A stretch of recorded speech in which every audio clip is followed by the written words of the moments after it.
سەرەڕای کارکردنمان لە بواری ڕێخستن و یەخستنی هێزەکان، بەردەوامیدان بە کاروانی چاکسازی لە ڕووی زانستی سەربازیشەوە قۆناغی باشمان بڕیوە.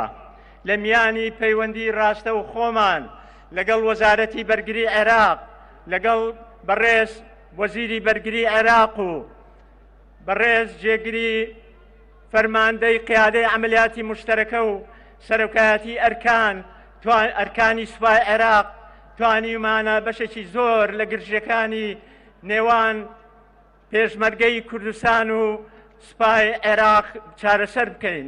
بۆیە لە ئێستاە ئەتوانم بڵێم تا ڕادەیەک متمانەیەکی باش لە نێوان سوپای عێراق و هێزی پێشمەرگەی کوردستانە هەیە. ئێمە لەگەڵ وەزارەتی بەرگری عێراق ڕێکەوتوین لەسەر پشکی کورد و پێشمەرگە لە کۆلیژ و سانکۆ سەربازەکاندا. بۆ ئەمەشکان دیدی ئێمە لە کۆلیژ و ناوەندە باڵا سەربازەکان وەرگیراون و بۆ یەکەم جاریش پشکی پێشمەرگە لە زانکۆی نیشتیمانی عێراقی دیاری کراوە.